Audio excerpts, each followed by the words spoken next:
I have a cautionary tale with this decal.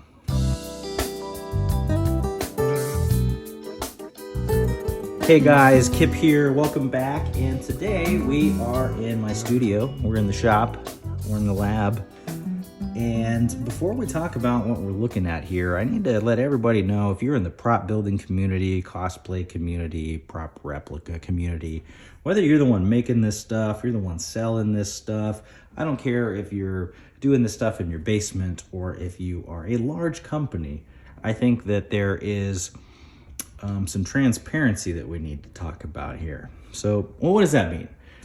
Let's start at the top here. This is my personal project. I am working to recreate the original 83, 84 Ecto-1 decals because there are, at least from my research, there's no remaining prints.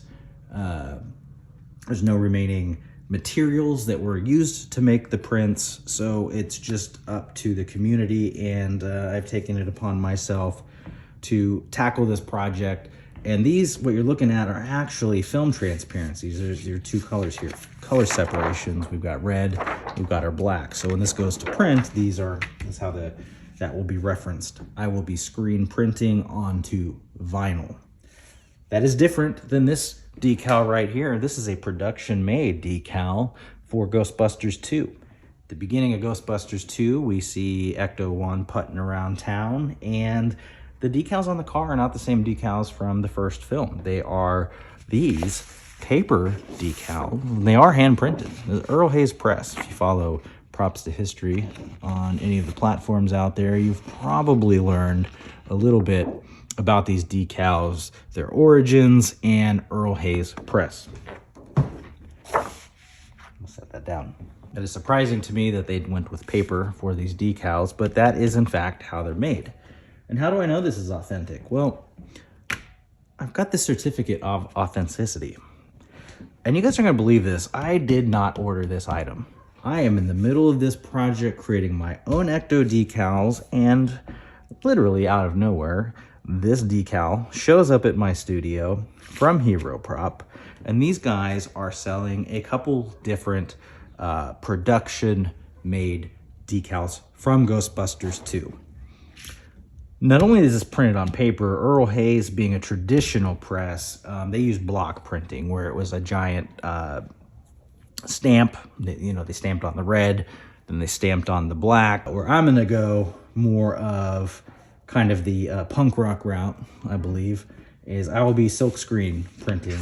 We do know that there was silk screen printing of this logo in the production of Ghostbusters 1, because at the end of the movie, of course, we see those kids waving those Ghostbusters t-shirts, the blue t-shirts, and most certainly those were screen printed. So we know that during production of the film, there was screen printing in progress, but there doesn't seem to be any account or record of the original decals whatsoever.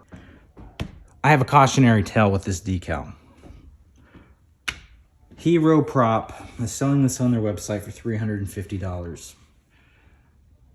I can authenticate that this did come from Earl Hay Press, but this was not printed in 1988. I learned that this was printed about 3 years ago. Hero Prop was able to go to Earl Hay Press and commission a run of new prints. Now, this is a fantastic piece of film history. I love that this is in my possession because it is printed by the original press and used print using the original blocks. It's fantastic. I don't know why Hero Prop is supplying the authenticity certificate here, because if this is a reproduction from the modern day, I think that the person printing it should offer the documentation, because when I go to offer my decal, which will likely just be exclusively to those building Ecto-1s with 1959 millimeters, this will be an extremely limited run. I'm not trying to sell this to the public or make any money. Now, there are going to be some projects where I may offer something to the public, but I don't know yet specifically, and it's something that I've been working on. I can tell you that I'm not going to be trying to pass it off as something that was printed when it wasn't. So in this video, I want to specifically call out Hero Prop, which I love their website. They've got some really neat stuff. I like that this company exists. I like Earl Hay's. They have printed some amazing things, from Ghostbusters, from Back to the Future. But if they are reproducing these in modern day, why is a third party giving me the certificate? So this, again, cautionary tale to the public out there. If you're interested in obtaining one of these decals, now some are in the wild, apparently, that were printed in '88, but there's just really no distinction between which one was printed when.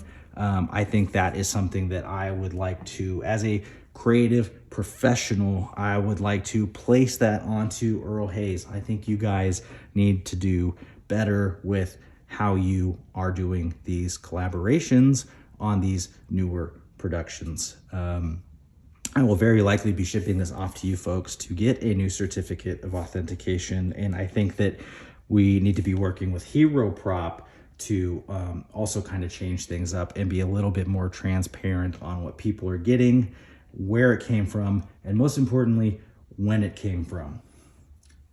My next video, I will get back into my print production process. But for now, I just, again, this randomly showed up at my studio, and I was not expecting this particular item to show up. So through my research, this is what I have learned, and this is what I want to share with the public, and this is how I want some accountability messaging to go out to the parties involved. I've got respect for the websites, the companies, and everybody involved. I just think that this particular instance needs to be handled in a very different way. And I cannot wait to actually get these in production and see them on some 59mm meteors. So thanks for watching, guys. I've got some great content coming up. Let's run some red lights.